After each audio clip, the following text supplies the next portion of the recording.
Welcome to Wiretapped Truths. My name is Jesse Perez. I'm here with Mr. Wiretapped Truths Leland, the comedy relief, the comedian. I'm all over the place today. Jack Simmons.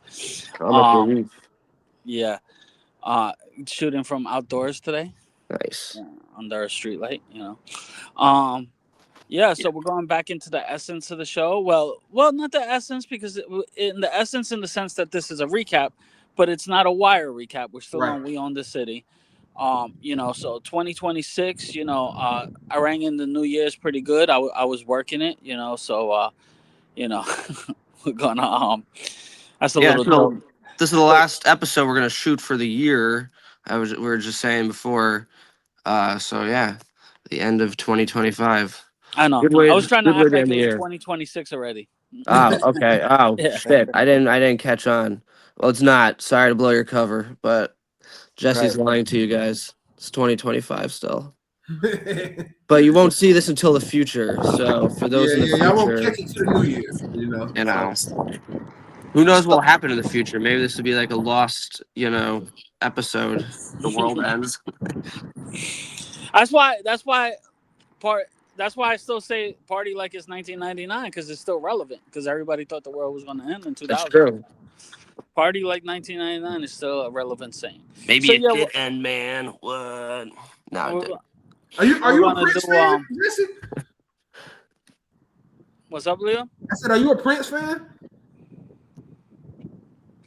Who, Jack? No, I said, are you a Prince fan? You said party like 1999. Oh, that was just a saying back in '99.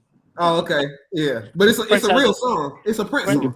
yeah, Prince has a couple songs, but nothing. I'm not a fan. I You're wouldn't not a huge say. Prince fan. I like when Doves Cry. That's a nice song. Okay. Um, Some people think he's better than Michael Jackson. Completely just I you would know. say so. I'm a You big yeah. Prince. I would say Prince is better. Plus, he didn't do that other stuff that Michael Jackson did. But anyway, know. uh, Allegedly. I don't even believe that. I don't know. I don't know. That's a whole different show. Maybe that's a discussion for our yeah, long lost music podcast that we haven't yeah, shot it's true. yet. Yeah, So but episode three. episode three of yeah, the Michael movie actually looks awesome. I probably Episode was. three of We Own the City. Yes, Sirski. So yeah, man. I mean, you know, I know you guys are more into it than I am, but like I'm enjoying the show. I'm enjoying the acting and stuff. Leland, Jack, you want to get us started on the episode? Yeah, sure. It's been a while since we did this, so but previously recap, they're like kind of closing in on these people, on these cops. We saw the aftermath of what happened when they steal from all these people. This episode focuses a lot on this one particular case of Devon Robinson. It keeps kind of going, the plot keeps kind of going back and forth between what happens. This episode shows a lot of just like the cops being assholes. That's kind of like the main theme of this episode. What?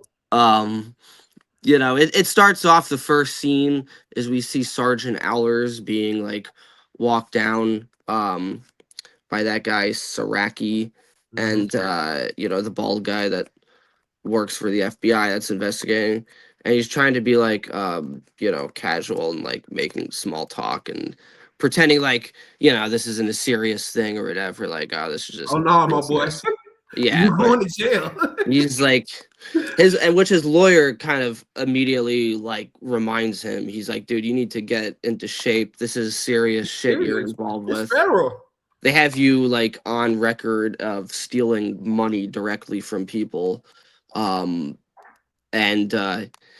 and so yeah, he's pretty fucked, and also the fact that he's the sergeant, so he's in charge of everyone. The Yep. buck stops here, so the guy in charge is going to be the one that takes the fall usually. So like, and that's something in the midst of me researching this show over the last year and a half, however long I've been watching it. I don't. I'm trying to understand. Like, I guess the investigation started with Allers and them, so that's they had the evidence on him from the beginning, but he wasn't with Wayne Jenkins and them, like, towards the end kind of thing. He had been promoted. Right. Do y'all know who that is from The Wire? Yeah. He had like one scene when he brought in when he talked to Bunk, right? Yep. And it was what was the murder that he was? It was like very brief scene. He talked to McNulty in season Okay. 5 with the old lady, the dead old lady, and he was like, I just usually throw up and go to work the Western District way. That's Mhm. him. And then when in season 1, when they're watching Wallace, when they're trying to patrol Wallace, and McNulty is like, Mrs. McNulty raised no fools. Ah, okay. That's him. Yeah, He he didn't brings have a the lot. He beer didn't and have the a crab lot of cakes. scenes in The Wire, but he had a few. He had a few. Yeah, McNulty brought the beer and the crab cakes and everything. Um, yeah, it's funny how like people will just have like one scene and like they're like still really like the show is like it's the most thing of like every actor from The Wire is in Yep. this. Um, This but yeah, episode had a lot of cameos too, like a whole lot. right, and which we'll definitely see later with Poot and Herc Yep. playing like the Union chief. And but Allers is in he's in deep shit. And also they find out because he kind of was skimping these other guys. He was like when he stole money, he didn't really tell he kind of lied to Ram and Gondo about that. And so they're like, fuck you, that's why we're doing this.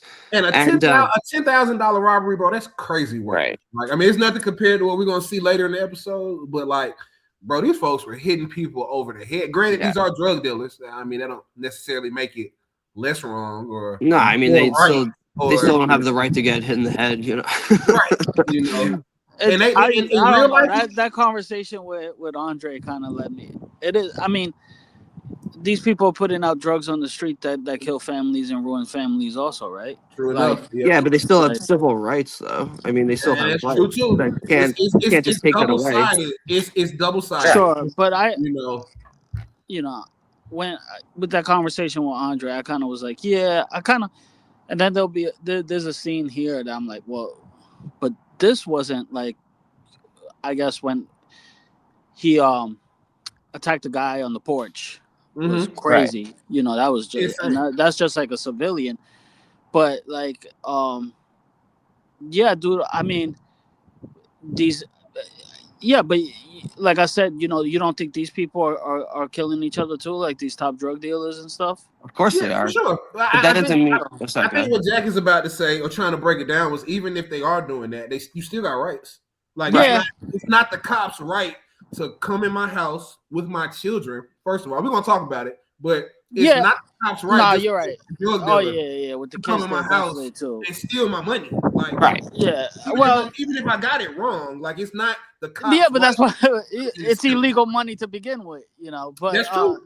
That's true. But two wrongs don't necessarily make a right. Like I have less sympathy because I don't think that person has a right to have that amount of money in a shoebox there versus a no, he doesn't. But neither do the cops. That's the point. Exactly. The cops don't have the right to that money either. They're just criminals themselves. They're just criminals with badges who get away with it. They're no better than the drug dealers. Illegally, and they took it illegally. Doesn't make one more right than the other. Like, you know what I'm saying? Like, I see what you're saying though, Jesse, because y'all are putting out poison. Like, I get exactly what you're saying, but it still doesn't make it. It doesn't make the fact that they got it illegal any less okay that the cops took it illegally. Like, you know what I'm saying? Like, it's still fucked up. Like, it's not, regardless of what's what.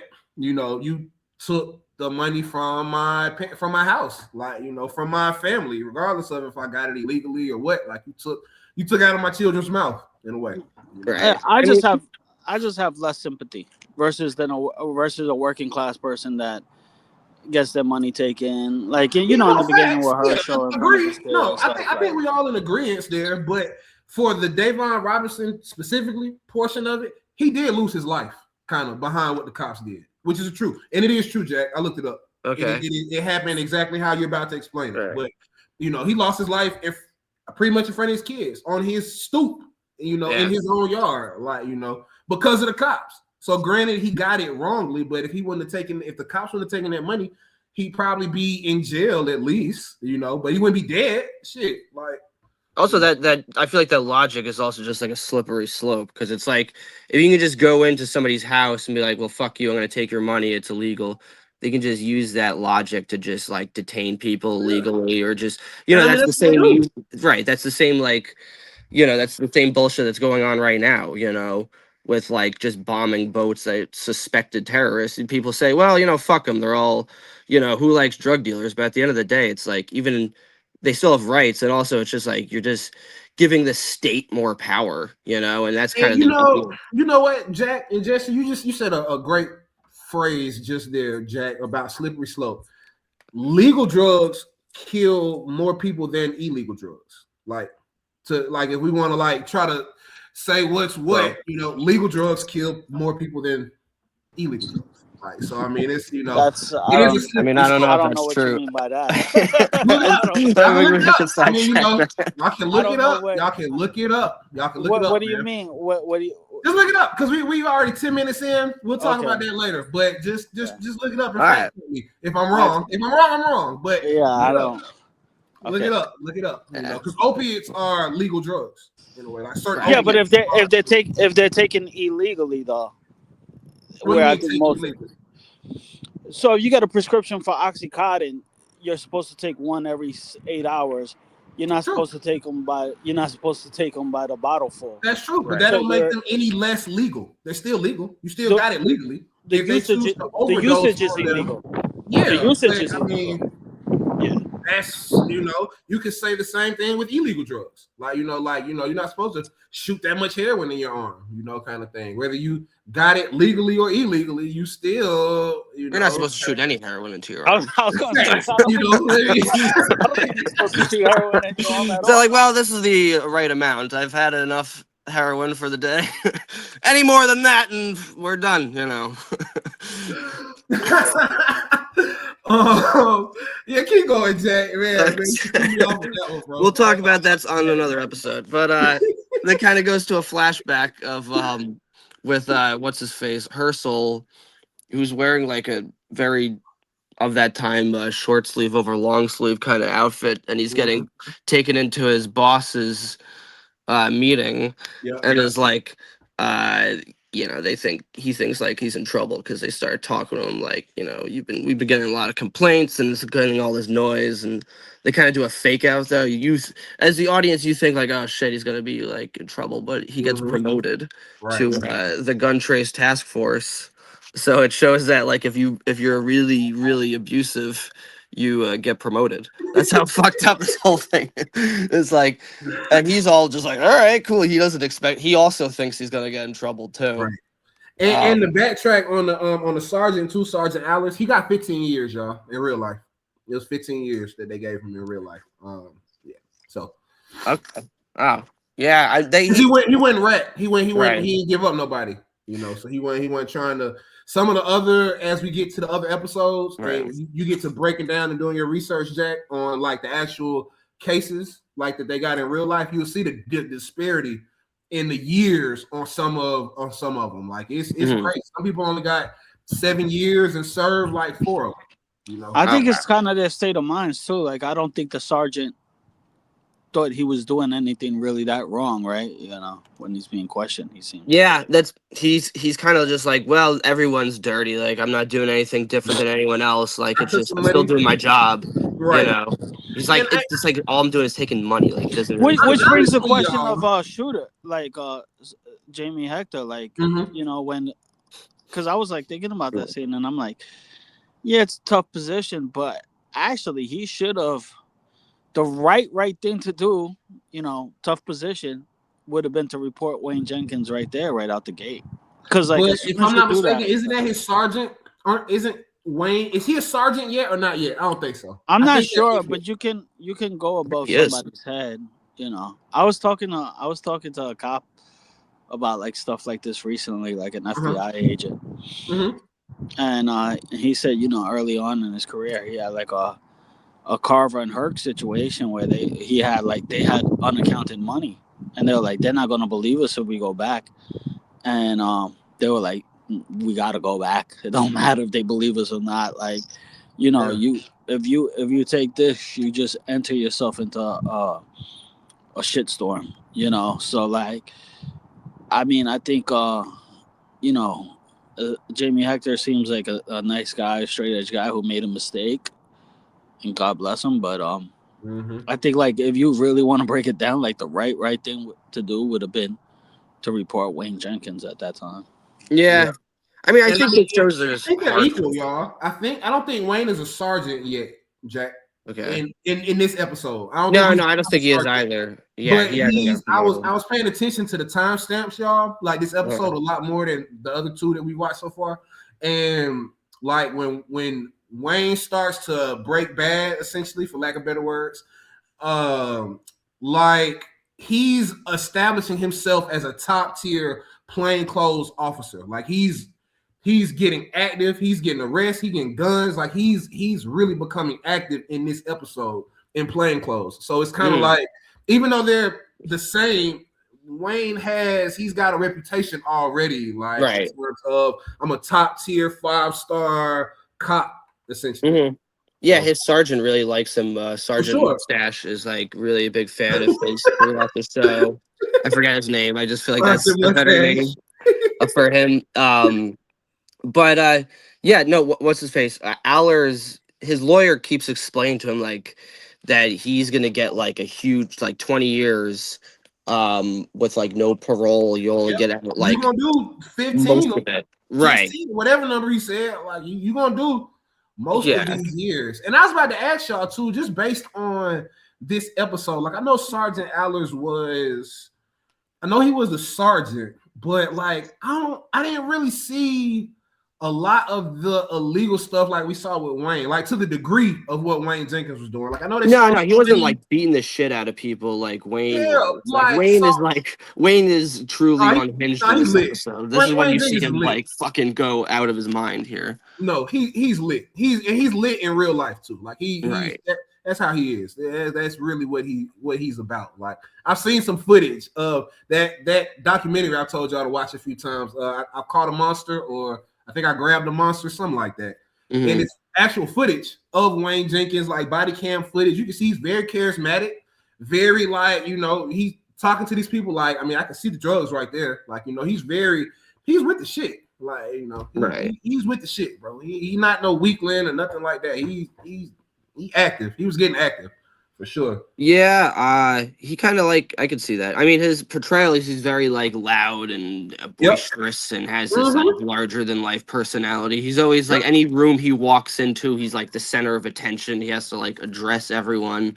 And I think a lot of that comes from his insecurity, which the show I think does a really good job of examining. Like there's a lot of scenes when it shows Wayne feels like kind of put down by his or like looked down upon by his coworkers. There's one scene where like he goes we could talk about right now, where he's like going to a barbecue with the other cops, and they're all hanging out, and he's kind of trying to like he's busting Herschel's balls by being like, oh, you buying all this like fancy stuff, and he says Pat Ron instead of Patron. And they're all like dude, are you serious right now? You're saying Pat Ron? And you can see in his face he's really embarrassed by it, and he tries to like overcompensate by for his like last police work. yeah, exactly. That was just like, oh, I'm gonna put it on you now to fucking, and you almost like kind of sympathize with how he feels. So I think a lot of that stuff comes from him trying to prove himself to others, including like Sergeant Mustache, who like later on kind of likes what he does. Sergeant Mustache is crazy. That's crazy. Yeah, that should have just been his name, honestly, from here on out. What's his name, Leland? You asking the wrong Sergeant Mustache. What do you say? Mikey Fries. Mikey Fries. Yes. When he comes around, people say Mikey Fries coming. You know who else is not looked down on? Who else is looked down on is the commissioner, Kevin Davis, the guy who's played by Landsman. Yeah. When he kind of explains to Nicole Steele, like basically his job is kind of pointless, that he doesn't know who the new mayor is, and he might be out of a job anyway in 6 months. So nobody kind of really gives a shit if they get disciplined by him. It's kind of just like, well, whatever. You know what, too? I got a question too, because I'm about to talk about that too. I want to go back to the scene where they pull Buddy over, and they're watching him, Davon Robinson. So can y'all explain to me if they pulled me over and I don't have anything in my car, they don't find anything in my car, why would I let them come back to my house? Like, why? How? If there's nothing in my car, what are you doing in my house? Under no circumstances am I okaying you to come back to my house and search my house because you found nothing in my car. Like, what? What is that? Like, how that part? I never understood that part. Like, why did Dave Vaughn just be like, okay, you can go to my house? Yeah, I mean, they pulled him over. Yeah, I mean, what is he gonna do at that point though? He's already handcuffed. They have him on the ground. Yeah, even if he says like no, they're not gonna be like, oh, okay. They're just gonna be like, fuck you. We're still gonna do it. They were pretty confident that he had money in the house too. Right. So it was kind of like everything they did was illegal, probably anyway. So I'm probably overthinking it, but I'm just thinking like, yeah, nah, fuck no, you can't go in my house. Like, oh, you'd be surprised just how many people just don't know their rights too. A lot of people are just like. I think about that all the time. Like with that incident that I told you about with the cop, which was 10 years ago, probably at least. But it's like, how I be thinking like, how could I have avoided that or like put it back on the cop? Like, no, you can't search my car, or because they do. If I did smell like whatever he thought I smelled like, which I probably did, I was at a party. I'm not to say it was, roses at the party, but if I'm saying no, you can't search my car, is he gonna pull me out my car and be like, no, get the fuck out the car? I'm pulling you out your car. Like, I don't know, kind of thing. If they have, I don't know if they smell it on you, they at that time. That's what they say. That's what they use for probable cause. I do think they have a probable cause to search. I believe so. Not what happened to you. Obviously. Yeah, right. But to get me out the car, hey, you smell like smoke. How about the car? All right, cool. I knew it went in the car. Yeah, and I wasn't even tripping about the search. Yeah, you said you might have smelled like smoke. Yeah, no, I'm sure I did. It was like a get together, like a fight party or something like that. It was like a living room. Yeah. So if I'm not mistaken, I think that is enough for probable cause. Yeah, it's enough to search. It's enough, and they use that a lot in this show too. Like, oh, what's that smell in your car? Yeah. We get in your car, kind of thing. So a lot of the cops also just from what I've seen in this show, most of the cops in the show assume, like, they start from the assumption that you don't know your rights. So if they say it confidently enough, like, hey, we're going back to your house.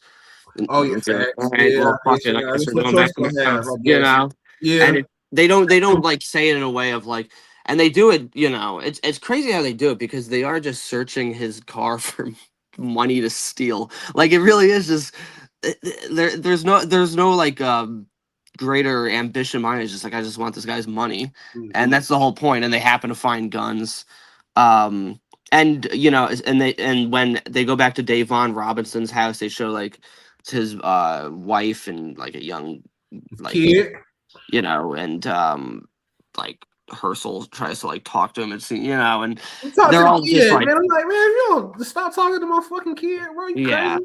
Well, they got like no respect, so they just robbed this dude.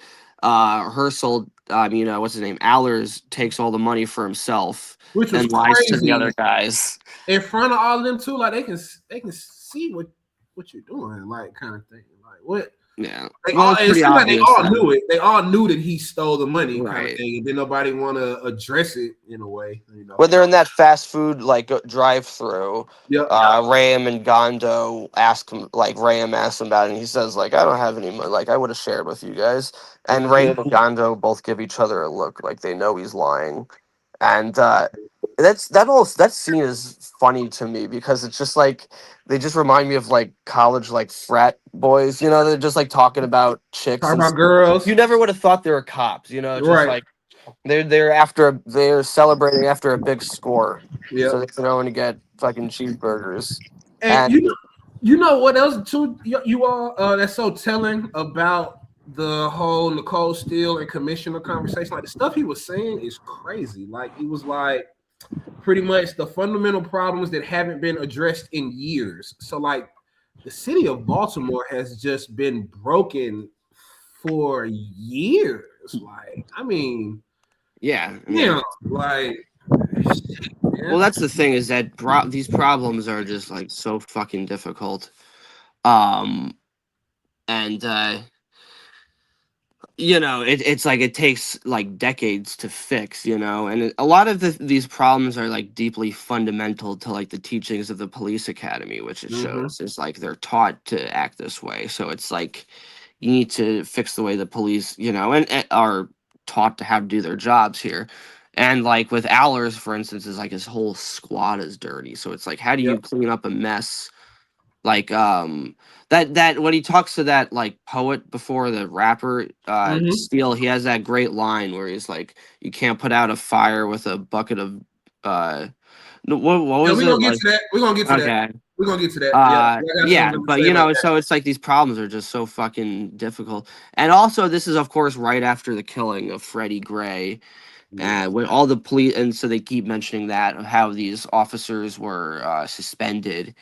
Um And they didn't and want to work, bro. and indicted, and the other cops felt like that was betrayal of them. They felt like the state's attorney betrayed them, Yep. and so they just were refusing to do their jobs. And it's like, yeah, it's a fucking mess, And and it's like like I wanted to ask y'all too, because we didn't talk about this in the first 2 episodes. We mentioned Freddie Gray, but like in a work slowdown with the cops, what exactly does that look like? So it's like I'm not even trying to arrest anybody. I'm I not think they even showed an example in the first episode when those cops were just like, "Fuck it, I'm not." right. Yeah, that's It's true. like that's just one of the things, they just don't give a shit because they don't want to like, which is like that's more on them though. It's like if you can't arrest people, if you can't do your Right, job like without like killing people, then you shouldn't be doing your jobs to begin with. yeah. And which Steele kind of brings up, but with the Freddie Gray killing, the cops they were suspended, but they were not indicted. Like they didn't, Mhm. they found that it was. So it's like they weren't even really like indicted for that. So the cops were just angry because they got suspended, which is kind of Yeah.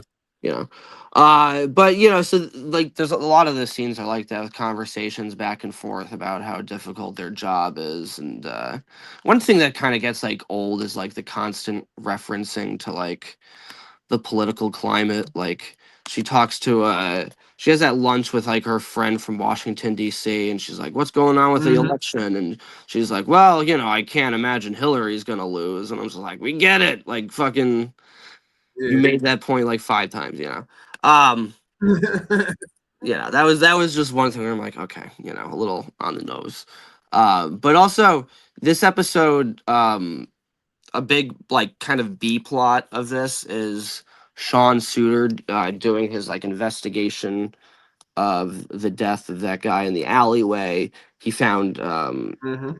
casings like of the bullet, so he's tracking it down to like um another case of he oh wait, sorry, so it's similar to this shots called fired call that was reported like down the street, and he traces that down and he talks to like one of his former coworkers who explains how like shitty the plane flex squad was, and he tells him to like ask this other cop who's played by the actor who played Dookie.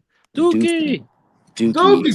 and he's over All the Jaquan. wire bad guys are like moral cops in this Right. show. He plays Right. Jaquan Who? Dixon is his name in the show, the Yeah. character. Who you all would have never thought in a million years watching The Wire you would see Dookie and Marlo as cops standing side by side. Come on now. Yeah, I actually I want recognized him immediately.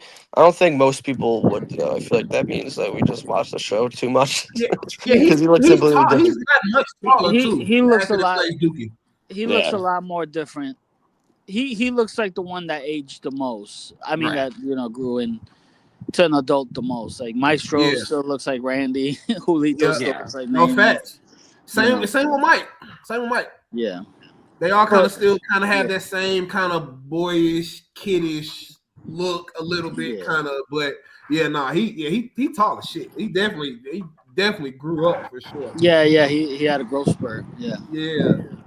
um, but yeah. So Jaquan Dixon, the name of the cop, we kind of find out like this is one of the good cops. He's very like Hmm. honorable dude. He's like does things by the book, Right. Right. and he puts in I the wonder if extra David effort. Simon did this on purpose. Like all the wire people, like I want to play you as the A moral different. cops, to show the to contrast, or well, like and show also the range, like the between I was actors. I was actually thinking more behind the scenes of helping out their acting career.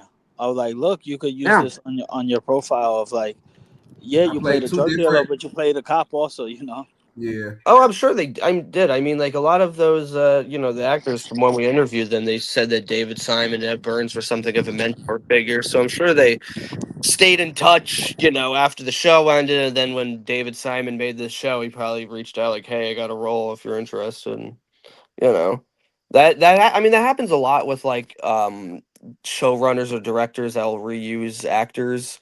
But like with The Wire, it's definitely the case to the 10th degree because it seems like every actor is from there. It's Yep. very cool to see. But Yeah. yeah, so but he's also like Jesse said, he's like a good guy behind the badge, and he's Sean Suter's like very impressed by them. And I think they include the character as a way to like show the contrast, like, hey, not all cops are like, thieving scumbags. Like there are Yep. people. He was solid. He was definitely Yeah. solid. And There are, 31 minutes in, we want to say please like, share, subscribe, comment, Wiretap Truths. We appreciate all the love, all the support. Jack, keep us going. yeah. So Jaquan Dixon tells him that like he got this call, but like for shots fired, but there was nobody hit. Um, so, but he still went down and found like the casings and brought them to the ballistics lab and did all this extra work. And so he brings Suter down to the scene where he finds this one woman walking by, and um, he asks her about what's going on, and she's like very like, "Hey, leave me the fuck alone," kind of Mm-hmm. vibe to her, you Yep. know. And Suter is one of the cop. He's like a nice cop. He's a lot of cops would be like, "What the fuck did you say?" But Yeah. he's He a uh, family man too. yeah, he's a He patient was. guy. And then they see like that old lady that they talked to who kind of called the shot. She called it in, but she also is just not a fan of the police at all. And she Mm-hmm. explains, she makes a good, what she said rang very true. She's like, you guys don't live here. Like you Mm-hmm. just I roll live by here. here, and when anything goes wrong, but And Jack, you know who that is, don't you? who's that? The lady? Yeah, who is That's she? Marla Daniels. Wait, really? That's Marla Daniels.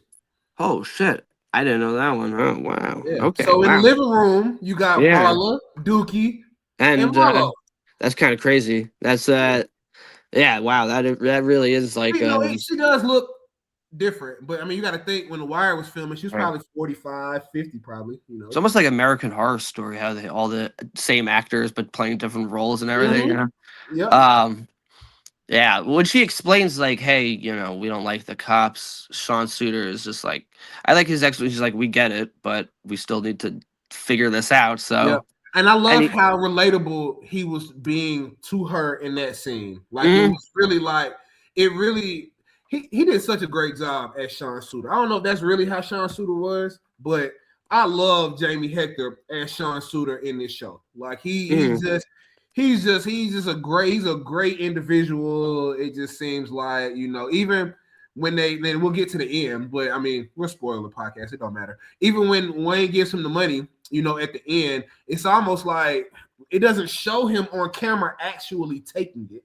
right. kind of thing. It's just kind of implied. But he was solid from everything I read about his story. And what inspired this show too is a documentary on HBO about Sean Suter.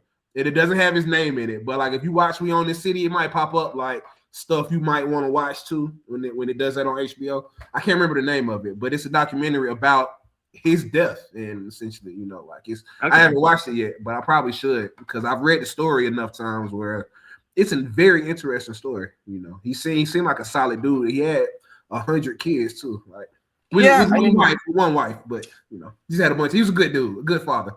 yeah, well, he seems like a wholesome guy, family man and everything, and he's very sympathetic to the old woman, and he Yep. makes that connection. He tries to like have that moment of connection, like, hey, Yep. I'm a working class guy, and she sees a picture of a man in the military, like I served just like this man. She explains Gotta I was respect it. her husband, and it's that moment of, it's a nice like moment of connection of between like real people, like decent people in a show that's kind of filled with like horrible criminals.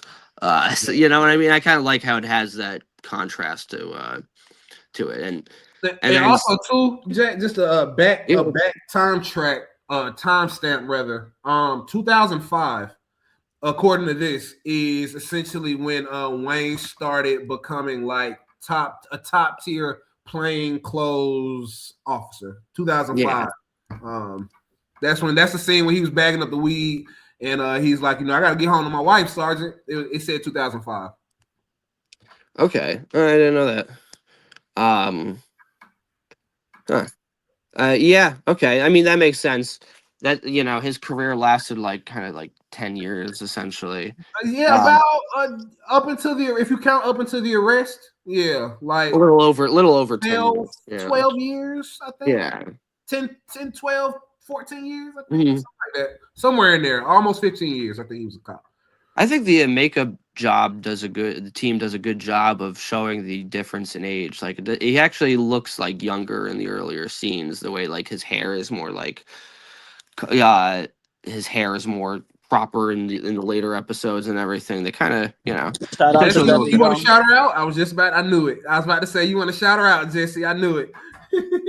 yeah. So that's how we do it. We give a little props there.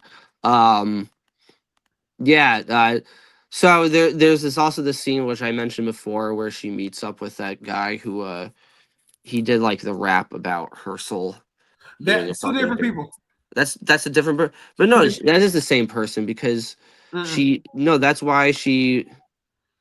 You sure? Those are two different people. The person who you're thinking about, the person who she was talking to in that bar, and the person who is doing the poetry. Oh yeah, yeah. I'm That's sorry. actually Okay. Donut from The Wire Okay. too. I don't know if y'all knew that, but that's Donut from The Wire. Oh, interesting. Okay. Yeah, Yeah, he and don't really look the same. You can't tell, but think it was his birthday the other day. Shout out to Nathan. was it really? Okay, Yeah. he's solid too, man. I've been watching him on Maestro's weekly Yeah, streams. we're gonna figure out a time for him to come on. He's just Yeah, man. been busy with work and He's stuff. different. He's different. He's different. Like if you just listen to Maestro's podcast on Wednesdays when they stream, bro, when he speaks, bro, he's different. He's Oh yeah, tapped in. He's tapped in up top for sure. Yeah. yeah. He's got to figure out his work schedule, but we'll definitely have him on early 2026. Yeah. For And he sure. said something too, Jack. What did he say? Oh, I wanted to ask y'all this. Do commissioners give out their phone numbers? Is that the norm? Have y'all That's ever heard definitely that? not the norm. That's not the norm at all. Ain't normal, right? That yeah. And he like she talks to this guy afterwards. He's very jaded, understandably, and he has this very just like kind of view of like, well, it's all fucking corrupt and all politicians are scumbags and they're all gonna like Politics they're drains all the sheep. souls of Right, righteous people. I right. took that quote down, that's a very telling quote. And she kind of said, well, she makes the point, which I kind of agree with, which is like, well, you might as well try because otherwise it's just like things just get worse and worse. Yep, but at the same time, too, Jack, I see what he's saying Yeah, I about understand where he's how coming fucked from up for the sure. city is. It's like, well, no Yeah. matter what you do. So commissioner gives out his phone number. Okay, so what? I call it. Right. He didn't pick up shit. I called him twice.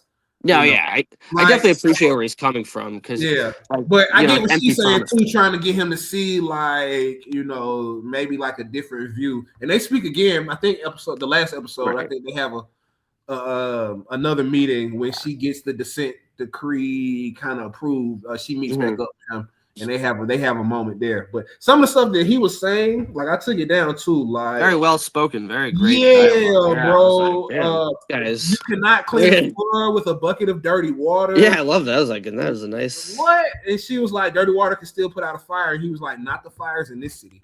He's a Baltimore native too, if I'm not mistaken. So like he definitely is at ability to speak about the city, even from past an actor perspective, but from a native perspective too. Like, it makes sense why people get so jaded because all these people are just empty promises. With Commissioner Davis, it's so he's just used to being lied to and everything. And her position mainly is she's just trying to get all the different perspectives about this so she can give Basically, a report. Like that's kind of what it comes down That's to. what it is. And honestly, that's why I'm okay. A lot of people that I've read online had a problem with her not being a real person, because everything else is so real. So it's like, what's the point of her? But it is, she serves that purpose, is to give us, that outlook and that insight into some of those rooms that she was in, because some of that stuff was being said. Like I've heard it in that documentary. Like they had the DA speak on stuff, from Baltimore, how he had issues with Wayne Jenkins, like kind of thing. Like the documentary is crazy. It's a solid watch. Like it's crazy. It's crazy. I'll definitely check it out. Yeah, it's solid, bro. Yeah, and she's also just kind of like, she's like the outsider.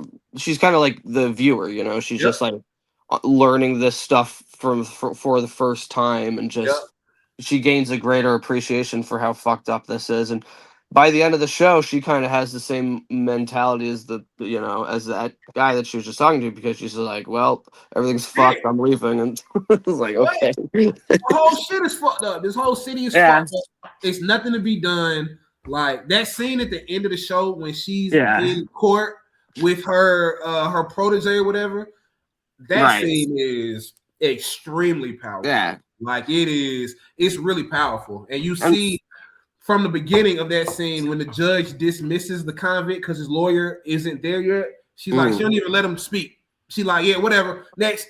And it's just, you can see how some of these people are viewed, whether they're criminals or not. It's still like it's that line of, hey, well, I'm better than you still, so. Oh no, of course, and they all have that view of they're all hostile towards her as well, What she explained to the commissioner earlier, she's like, most of the cops don't want to talk to me, or are very aggressive and treat me like the enemy, and say like, you don't know what it's like to do my job. So this also, the next scene that we'll talk about in 2005 is when Wayne Jenkins beats the shit out of this guy for hanging out in front of his building. Crashed out, buddy. Yeah, he goes early and is like, get inside the house because we're doing anything. And the guy's, he says like, the fuck out of here. And then they pull around.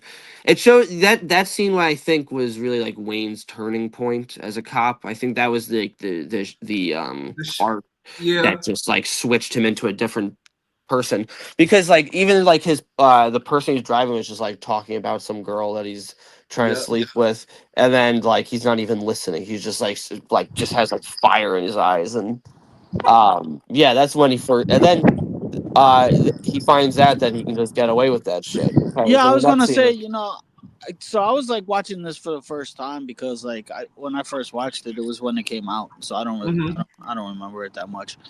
I remember the outcomes. I think that's about it. And then some Wayne Jenkins is off the hook. I kept saying that all week long. But I was like, oh, this guy's about to get in trouble right now. The boss is pissed.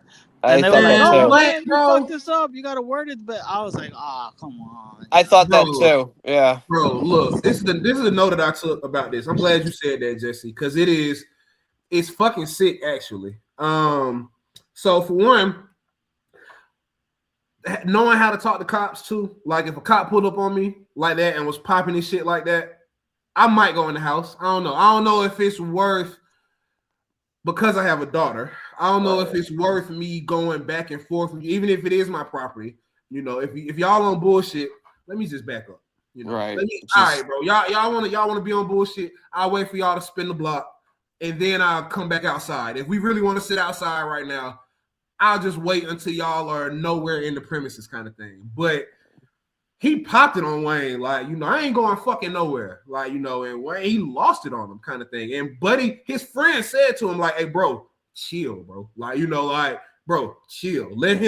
Let them just talk shit and let them go, kind of thing. He was telling him to chill.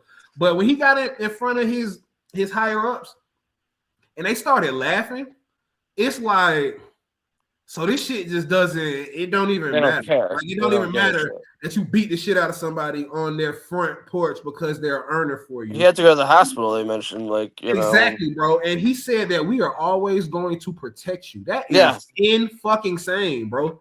That's insane, bro. Just a That is blanket. crazy. That's crazy. So I can literally assault somebody on their property, and Right. y'all gonna protect me? Oh shit! Say less. Shit. What? Let's Well, do it. that scene also shows how they just like lie to protect themselves, right? Because when Wayne goes up and confronts him, the guy drops his bottle out of fear, but then Mhm. say no, he threw the bottle Yep. like that, and you have to. It's about the words. You have to pretend Yep. like the guy was a They're threat to showing you. him how to lie to get Yeah, out of this shit, bro. Like it is.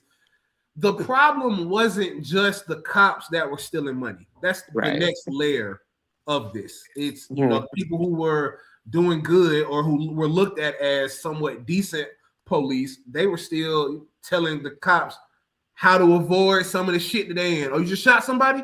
Let me tell you what to do so that you don't go to jail. Let me tell you what to say. Like the shit is Yeah, it's crazy, bro. It's crazy.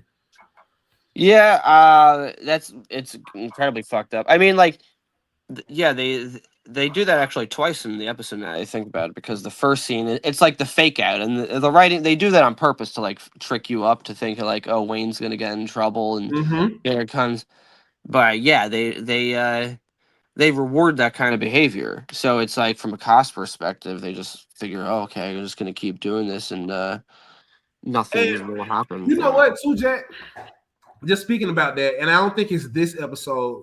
Ram's episode is episode 5, I think 5 or 6.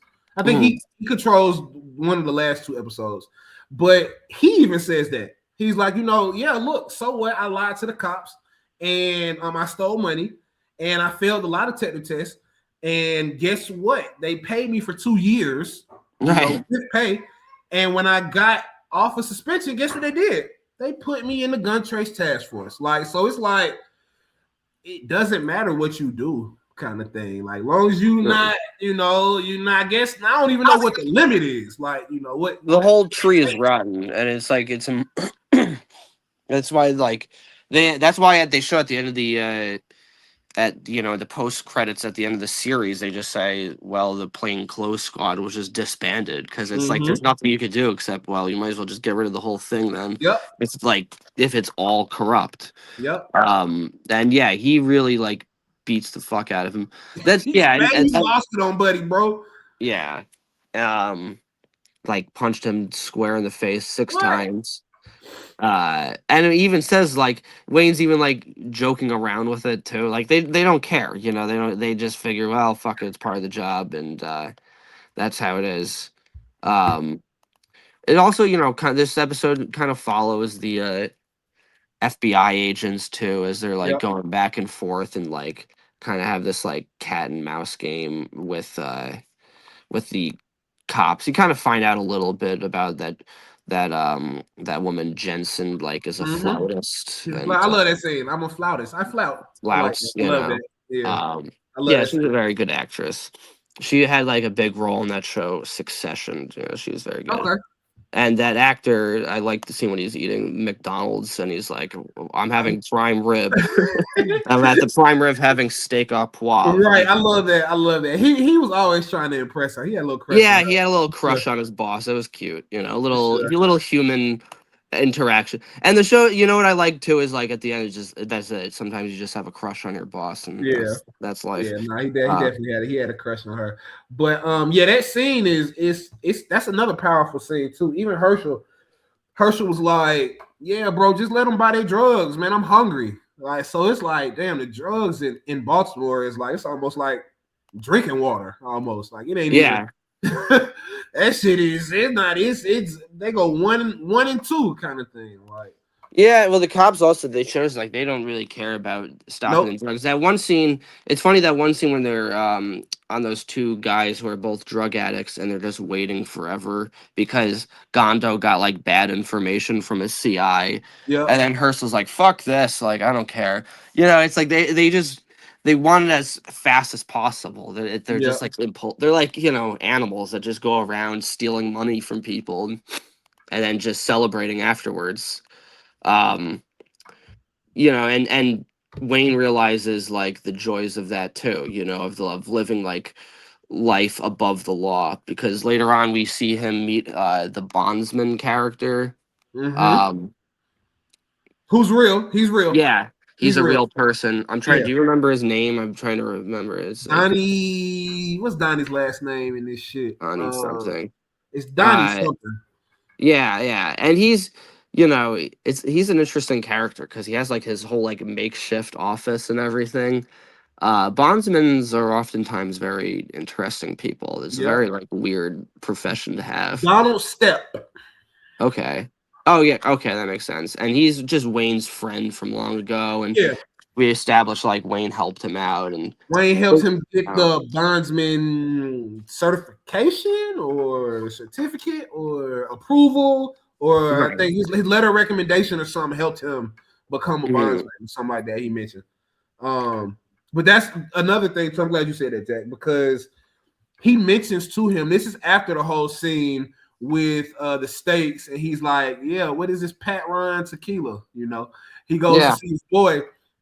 And he mentions to Donnie, like, now I just got to go get paid like them people, Exactly. So, He's like really Buddy, embarrassed and everything. right. Buddy ragging on him about, like, bro, you in plain clothes and you ain't got no money, like, kind of thing. It made him like, well, shit, then hold on now. Maybe I should be having money like everybody else, kind of thing, Yeah. So, me and him walking in the Donnie's estate. I don't even want to call it an estate, but his office, he's high up. And he's counting money. He got cash. He count money. Like, he like, oh shit. Like, damn. What? Looks like times are hard, Donnie. And he pays for the strip club too. Like, well, that's the thing. Donnie's like paying for Wayne, yeah, they were friends, man. They used to get active. But it's true. It's interesting showing like the bondsmen make more money than the cops, and like what? Wayne, Wayne's like a big part of his character is he's just frustrated with the amount of money he makes, Yeah. and he feels like he should be earning more for what he's doing. And so that whole scene, yeah, he's just like kind of just venting to his friend because he feels frustrated, and he takes him out to the strip club, and then he's like, they ask him like, "Are you a cop?" And he says, "Fuck the police." Yeah. Nah. You know. He was a dog, bro. Shout out to Amber Nelson. Right. Interview coming within the next week. You'll see it in the next week. Yeah, she had a pretty interesting story about that. So I thought she was the girl that they asked her to be the girl that comes up to him and ask him to go in private, and he says F that, F the police. Mm-hmm. And she didn't do it because of her mom was Let's let her alive. tell a story. Yeah, you're right. If people that don't know Gotta who save Amber it for the Nelson episode, is, man. yeah, if the people who don't know who Amber Nelson is, she's the teacher in Sorry. season 4 of The Wire. When Donut steals the car, she's like, "Hey, I think my car has been stolen." We interviewed her. Yeah, we have. By the time you all see this, you'll see the Amber Nelson interview too. Yeah, it's a great trying to make it in the business interview. Yeah, just the ups and downs of everything. Yeah. Oh, for sure. Yeah, no, she was a great interview. The other cameo from this episode was showing that from The Wire was showing Herc as the police union chief. probably my favorite scene, probably in the whole show. I ain't even gonna lie. Really? I ain't even gonna lie. I love to see Herc, first of all, because we're such big Wire fans, and he was such a fucking crash out in The Wire. Like, it doesn't seem like there were many instances of Herc doing good shit in The Wire, kind of thing. He was just kind of doing his own thing. Season 2 Herc is my favorite Herc. But just him talking to Nicole as the union president, it's kind of like she's telling him everything that they're doing wrong, and it's still like, well, I'm the union president, and we're here to protect our men, kind of thing. Like, it's like, it was just the way he was talking and just talking to her and not over her or through her. Like, he was being very forthcoming in that scene. I just love that scene, probably because it's Hurt. Maybe because it's Hurt. I don't know. But that's definitely one of my favorite scenes in this whole show. It's that scene with him and her and the other cop. I don't know. It's just the way he was talking to her. Just I don't know. I don't know why I like it so much, but it's just maybe because it's Hurt. But I love that scene a lot. It is a great scene. They go back and forth. They have kind of a debate, and I mean, police unions. There's a lot of issues with them, and he kind of explain. He's kind of like showing what it is. It's like there's a wall. Like we really do protect our members to the point Mm-hmm. of like, but it's to the point of like, we help them get away with committing crimes, and he explains from his, and I do like how the show shows the different perspectives too. You know what I mean? That way it doesn't feel like a lecture, because like Mm-hmm. who the fuck wants that, right? So Right. it shows like from the perspective of the police, and he explains like since Freddie Gray was killed, the police haven't wanted to do their jobs because Yep. uh first off, like what the Supreme Court finds to be like probable cause keeps changing every They change year. it. Yep. The rules keep changing, and like now we have a state's attorney that's going to attack us, so we're not going to budge on there. And and shows like there's uh, a clash between the police and And the the mayor, civilians. Yep. and that sometimes there's a lot of like clashes between the mayors and the police. I remember like years ago, like when Bill de Blasio was the mayor, there was like a whole thing where like the police weren't a fan of him because he was criticizing the cops that killed Eric Gardner. And it's a very complicated relationship. Being the mayor is a fucking difficult job. That's one thing I learned from The Wire. I mean, learn more of a sense of like got a real understanding of just how fucking complicated the situation is. Yep. Um, but yeah, so we find out that like they brought all this information in, so they're closing in on like getting Ram and Gondo. They keep coming back and forth with the timestamps and everything. And what's his face? Sean Suter catches the guy who did it because of a ballistics match between the bullets from the other shootout, and he catches the guy, and he goes home to his wife. And I really like that scene between him and his wife, because it's Mm-hmm. like I do too. Because it's he like says, the only I ain't coming in through the garage not to wake you. I was like, damn, yeah, damn, wow. Yeah, he was solid, man. I love right. Jamie Hector as Sean Suter. And I don't know if Sean Suter was really like how Jamie Hector portrayed him. I like to think so, probably, to an extent. But I love Jamie Hector in this show as Sean Suter. He was solid. He was such a Yeah. solid dude. Yeah, for sure. And their relationship too. It's like the only real relationship you see in this series between A between marriage. couple, and Yeah. it's like very kind of nice and intimate. It shows like there's a nice sweetness. It reminds me of like in Fargo, how there's all like the bad people, but then there's like Francis McDormand, and it's like a kind of a contrast between that. And Yep. And also to y'all, when Jamie Hector is talking to the girl about her boyfriend, it's one of the few times, even in The Wire, where he raises his voice a little bit. He's like, you know Yeah. what? You want to go to jail? Fuck it. Come on, you going? Come on. Like he kind of gets a little angry with her, kind of thing. Like She forced his hand. That's yeah, like I feel like he did that appropriately. He wasn't yeah, bad. I mean, he didn't yell until he had no choice, right. but that was like the whole thing is showing just like he was a good guy before he gets corrupted by partnering with Wayne and the plainclothes flex squad. And you know what, too, y'all? Even though he, because apparently he did take some money too. I don't know to what extent, but he did take money too.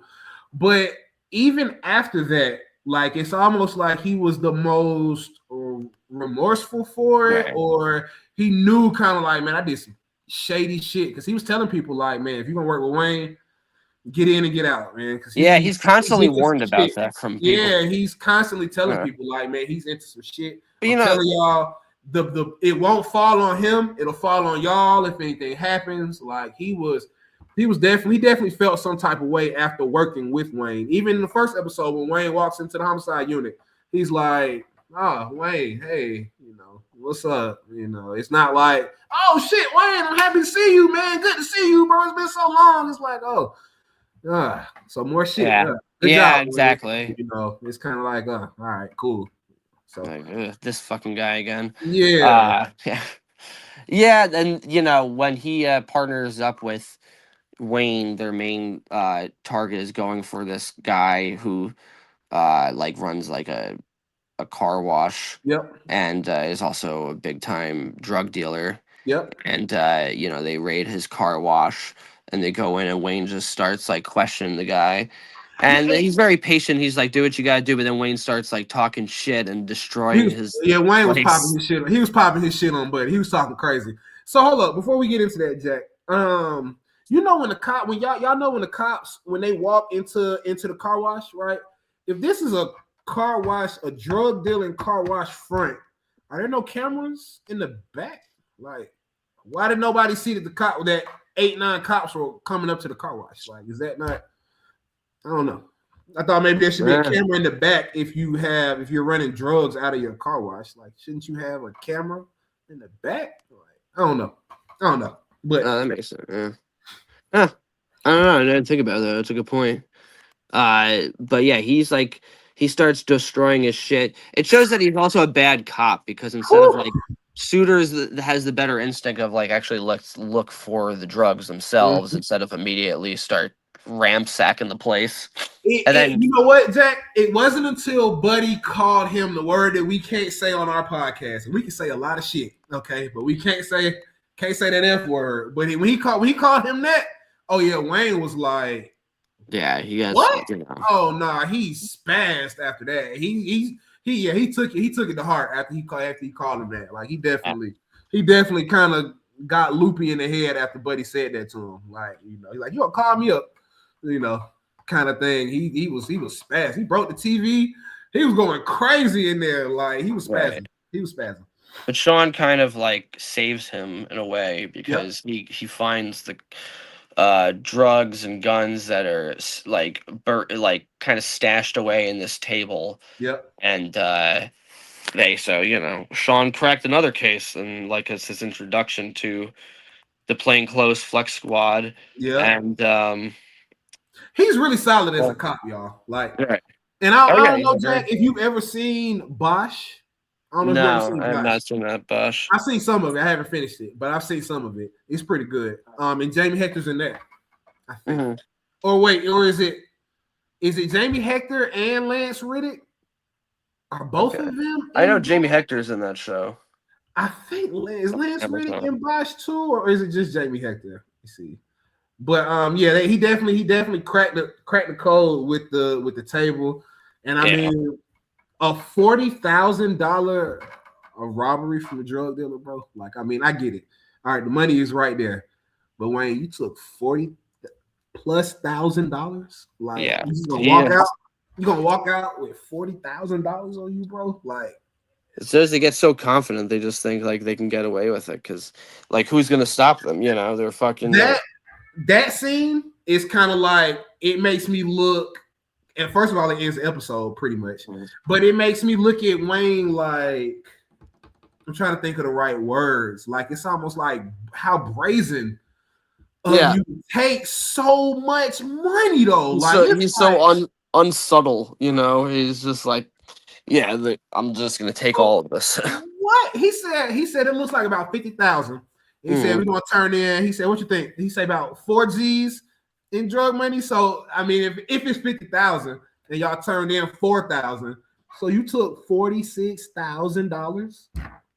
Y'all walked out with 46 bands on y'all. Like, bro, that is so brazen. Like, that scene right there it definitely was like, wait, what kind of thing? And it didn't show him yet, but it didn't show him stealing drugs yet. He wasn't that deep into it.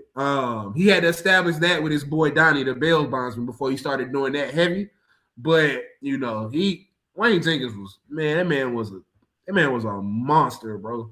He was off the hook. Wayne Jenkins. Off the hook, yo. He was off the hook. So before the last scene, they show that like that guy Devon Robinson was killed because the money that Allers stole from him, he owed it to a drug dealer, and they showed him getting shot in his front lawn. And that was when Allers didn't know that because Allers' whole thing was like, who gives a shit? All I did was steal some money. He said, I'm a hero cop. Or the lawyer said hero cop. And the FBI agent was like, hero cop, huh? Yeah, they just dropped that bomb right there. And that's when he realized it's like, oh fuck. He didn't even know who Devon Robinson was when he said it. He was like, who? He was like, Devon. He was like, who? Who was that? Right. Like, he didn't even know about what the fuck was going on, bro. And I think when they say it that, happened like that. I don't know if it happened right there on his front lawn, but when I looked I'm it not up, sure. it said he did die on his block. So I don't know if it was like how they portrayed it in the show, right there on his front lawn with his girl who just walked in the house. I don't know if it was like that, but it was definitely in his area where he lived at, kind of thing. So I looked it up. And Yeah, it's I think cold, he man. realized. It's cold. And another thing too. So they slid on him in broad daylight, and they didn't take the license plate off the car too. Like, I just committed a broad day murder. Right. Should have Why waited not till. be in a car that doesn't have a license plate? Like, that's crazy. Yeah. Yeah, they did that. I was surprised too. I was like, they did that right in the middle of the street, like, and not like Middle of kind the of day, like, right. damn. Yeah, that was like pretty obvious. You know. You know, when I was a concierge, there was a robbery at my building, right? Mhm. Really? Broad daylight. Yeah, these guys followed. Armed robbery with a gun, like an actual gun, like. So Or, these guys had followed this lady from like I worked in a building, a lot of jewelers, Mhm. and this I don't know why this one of the jewelers sent his mom and a lady worker to go, but I guess they were followed, and it was like they switched like the people had the briefcase and like they followed them. You know, I mean, if I was like doing nothing but looking at the camera, I would have noticed. But I'm a concierge there also, like Mhm. talking to the tenants and stuff. So then when we looked on the camera, it was kind of crazy. Like he Fuck. just they just kind of said like when they parked up in the parking lot, they just walked right behind them, screamed in their face, switched bags with them, and it's an old lady, so she didn't notice. Damn. It's like a pickpocketing almost. A little bit, but there was like It was 6 of crazy. them. Damn. You know, this is all planned out, and then they came out and they had a car with. You just made me think of no license plate. With no license plate, picked them up, and they were gone. Jesus. And right there in the middle of Great Neck. And You know what's crazy I about don't that, Jesse? think they ever got found. To be honest, You know what's crazy about that, bro? The scene, it's a I won't call it a scene because it's a documentary, but it's in the documentary I'm talking about, Jack, with Wayne Jenkins. They have footage of them actually committing a robbery, and it's at like a hotel or like an apartment building that you got to go in and check in or something like that. Like, but in the documentary, you see the footage, like you see Wayne walking in the front desk, like it's crazy. It's crazy.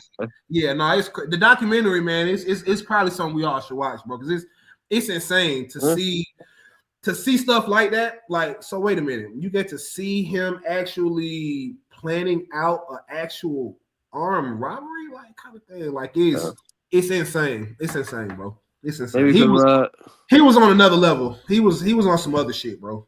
I still don't understand how you thought he would never get caught. Leland, did you ever watch that movie, the Neighbor documentary? The Perfect Neighbor. The Neighbor. The Perfect Neighbor. That we talked Did about. You tell me to watch it, Jesse? We talked about it with Andre, and then you said you gotta put it on. Oh, no, I haven't watched it yet. Netflix. Yeah, that one's good.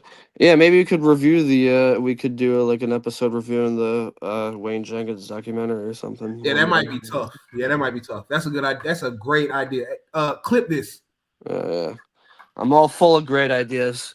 Yeah, so the last scene of this episode. Now, we've talked about Sean Suter taking money a lot, right? The last scene is like Wayne basically explaining to him, and he's very like the acting is so good, and you kind of get like in a way where he's coming from, because he says like, "Look, I could have been shot.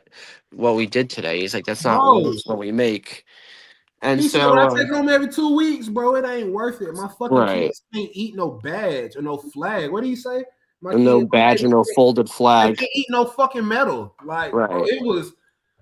You can't justify what he was doing, but you are spot on, Jack. In that scene, he is very convincing. Like, the city is pretty fucked up. You know, the mayor dirty. Okay, the commissioner don't give a shit. Okay, why not? Kind of thing. Right. You know? Like, the civilians don't care about us. You know, we had odds with them. Kind of thing. So why not take this money? Like, I get it. It's wrong, but hearing him tell it to Sean Suter, it's very telling. It's from the heart. He's like, bro, Right. it ain't worth it, bro. What the fuck do we do this for? Like, he's very convincing for sure. And I think you can like you could forgive Sean for doing it because he was really put in an uncomfortable position to the point of like I was thinking like if he did it, if he just said like no, you don't know Wayne could have like the guys could get so powerful to could hire someone to kill him or something. He's wants to be it's hard when like people that are putting that amount of pressure on you to do something and you don't and at that point it's like you almost don't have a choice because You know you're what? seen if you don't you're almost seen as like a traitor and they don't trust you and then they You don't know want what, you Jack? and so it's like it's a complicated thing. The next episode is, and clip this too. The next episode that we're gonna talk about is exactly what you just talked about. The cop who is leading the episode is exactly what you just said. He was like, man, I don't want to take this money. I got a solid BPD wife who is completely clean. He was saying that he put money back a few times when they would go and do stuff kind of thing. And he only got 7 years. And I think he served 3 of them, 4 of them kind of thing, Yeah. He was very forthcoming in what he was saying. I don't know how much time Sean Suter would have got. I don't think he would have gotten any time. I really don't. I don't think he would have even been. You know how hard it is to like put a cop behind bars. They would have been like, look, there's a difference between a guy like Sean Suter who's essentially forced to take this money versus a guy like Wayne who does it for fucking because they want to. Like I think people like would understand that. That's the thing. They even explain at the end when they say like, look, Sean, like he wouldn't have been prosecuted for what he did. So, He wasn't under investigation. The cops who were under investigation were just gonna speak to him taking money, which may not be enough to charge them. They don't have the FBI doesn't have any wiretap evidence of Sean Suter doing anything illegal, kind of thing. So he might not have. It'd have been scrutiny with his family. I don't think he would have been put in jail. I honestly don't. He'd have been persecuted in the public eye for sure. Probably, but I don't think he would have been like with 5 kids, bro. I'm not gonna say I understand it, because I never understand leaving your kids voluntarily. Like that's something I don't, suicide or everybody has their demons and stuff like that. I get it, I understand that, and I feel for those who went through that. But at the same time, I don't think he would have went to jail about it. But for his kids to know, like, oh shit, my dad stole money as a cop. I don't know if that's enough to be like, yeah, I'm taking my life out of this. I don't want to. I don't know. And if he probably had other issues. That were and if anybody is going through that, please get help. Please, there are hotlines and stuff that you can reach out to if you are considering that. Please do that. There's millions of people that are going through what you're going through, so please never feel like you don't have anybody to talk to. If that helps anybody, so. And so the episode just ends with like the close up of the money and showing that Sean Suter is now in this moral quandary about what he does, and it kind of ends on that like it doesn't show him ambiguous. It don't show him taking it, but it don't show him leaving it either. Very like ambiguous kind of ending to the episode. I'm sorry, I gotta call Leland out a little bit. He's saying clip this, but he's the one who's editing. No, StreamYard. If I say clip this when I do the short, it'll like, who is he talking go back to it. It's a new feature. It's a new feature. Yeah, it's a new feature. It's new. I thought it would throw one of y'all off. I didn't know if anybody would catch it. But yeah, it's a new feature. I'm like, why does this dude keep telling me to clip this shit? It's a new feature. So when I'm doing the shorts, it'll go back to everywhere in the video that says. I got you. And I just thought it would be funny to call you out on it. Yeah. Just like, who are you talking to? I thought Jack when I was saying it, I was watching Jack, and Jack was like, all right. Yeah, I noticed that too, but I was like, oh, saying that like kind of thing. But no, you spot on, Jesse. Yeah, it's just to make some of the stuff I want to make sure that we make shorts about go back to it. That's why. Yeah, so, no doubt. Good episode, man. Great episode. Jesse, how do you feel about this episode? I know we 3 episodes in. I liked it a lot, man. Jamie Hector stood out to me. Yeah, I know I was in and out of the episode. I couldn't find my car keys. Oh, okay, no, you But fine.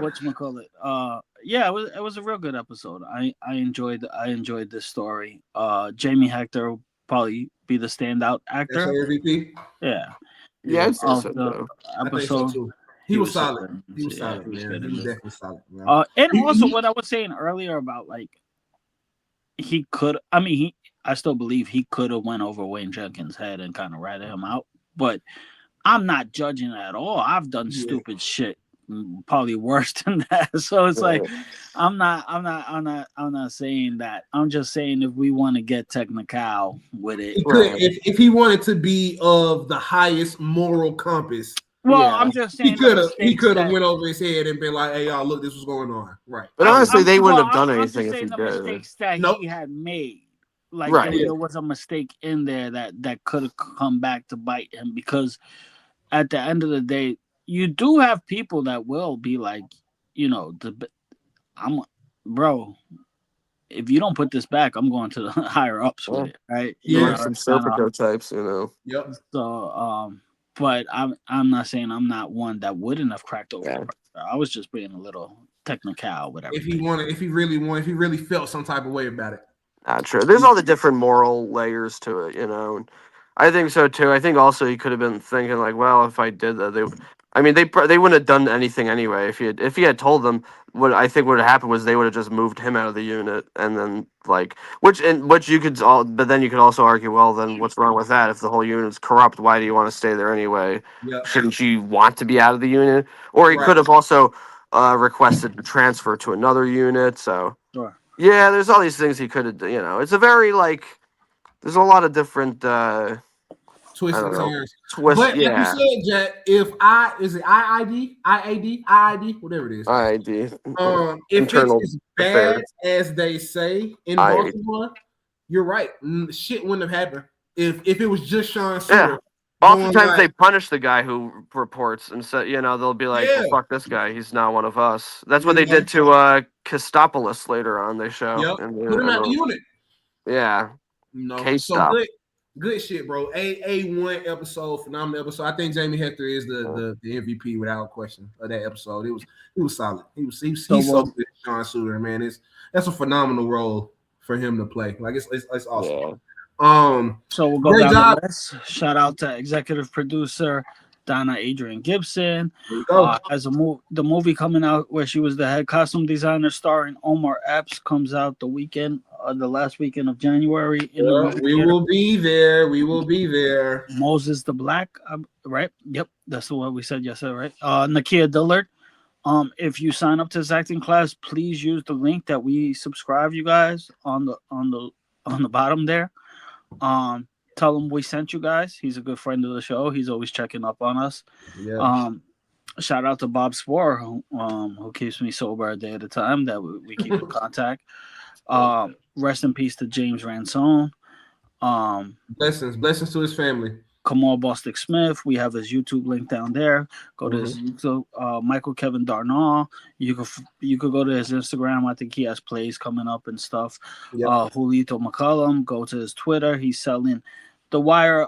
He has the Wire sweaters that he sells. I bought one with the four boys' names on it. He just released the album too. I meant to say that on the last thing we shot. He just released the album. I think it's called 33 Summers. I think something like that. Like, okay, cool. I started listening to it too. It's dope from Nice. the first couple songs I listened to. Can you buy that on Spotify? Music, it's on Apple Music, but it's not under Julito. Like you got to look up his artist name. I think it's Lito. I think or something like that. You have to look. It's on his Instagram. Maybe we could get that for the people and put it down there also. Yeah. Maestro Harrell has a podcast every Wednesday. Yep. It's a gaming podcast, but I know they talk about the Wire. They do Wire Wednesdays. Wire Wednesdays. Yep.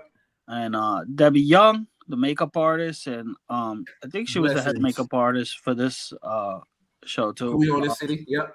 For We Own the City. And then she's just said follow her on Instagram. She doesn't need no publicity. She has enough work. Brooke Yeaton supports Sinners, man. I don't know. Jack, is voting closed for stuff like that if you're part For of the Golden Globes? Well, the Golden Globes, it's voted on by the Hollywood Far. You can't vote for the Golden How Globes. about the Academy Awards? No, you got to be a member of the Academy to do that. But But I'm it's saying members of the Academy. Are you? oh yeah. You don't have three SAG? Nah, No. nah. The Okay. only But SAG that comes for me is my balls. Anyway, I think it's so nominated for. But it is nominated for a few Golden Globes. I think Yeah, the yeah. voting is still open for the I think he's Oscars. gonna win something. I'm pretty So, sure. I think he's going to win Best Picture for wait. Oscars. I Oh almost yeah. have no doubt about it. I'm pretty convinced that it's going to win Best Picture. I mean, it's up to Um, the other big nominee. So I'm looking at the nominees. It's nominated for a bunch of them. It's nominated for Best Motion Picture Drama. It's nominated for Best Actor in a Motion Picture Drama with Michael B. Jordan. And then it also has like Best Director Ryan Coogler, Best Screenplay Ryan Coogler, Best Original Score, Best Original Song, Damn. It's a lot. Cinematic and I hope it Box wins. Office. A I lot hope of it wins Golden something. Globe achievements. What's that? I hope it wins something. I definitely Yeah, I'm hope sure it will. Who else do we have, Jesse? We got Amanda Johnson. Her Amanda store Johnson. is 400 Gulfstream Boulevard, Delray Beach, Florida. And then we have Amber Miss. Nelson, caster. Yep. If you're she's a great actress. Go ahead. And then Mr. Alonzo Wilson, his nonprofit organization is called S&P Rise. So he was the costume designer behind The Wire. So please support all of the Wire actors who we've had on. We appreciate all of their links will be posted in our description. So please feel free to support them as well. Jesse, y'all have anything to say before I take us out? Happy New Year. Even though you're going to see this in 2026. Right. Happy Happy New New Year. Year. Thank you, Jesse and Leland, for this journey, and that we will continue on in the next year, folks. Man, we got some special stuff coming to you all. We will be, by the time this comes out, you all will see our special James Ransom tribute episode to him and his family. Something very special we put together and very tasteful just to honor him and just to show his character as a person on the wire, outside of the wire, in real life. It's something special. So you all will be seeing that. We will be releasing each of our top 10 cold opens. We'll be putting that out in the next 2-3 weeks. We each have a list of the best cold opens that we thought. So we'll be putting that out as well. Jesse, our co-founder and just the visionary behind this whole podcast, he is behind the scenes at all times doing just unbelievable work with our interviews. So Jesse, Jack, and I appreciate you for always reaching out to the Wirecast. Man, we appreciate it. Jesse and I appreciate all of your research, everything you do with these recaps, with these interviews, man. You get so active with the research, man. So I just appreciate y'all. We appreciate all of the fans. Please like, share, subscribe, comment, Wiretapped Truths. We will see y'all next year. And we're signing out. See ya.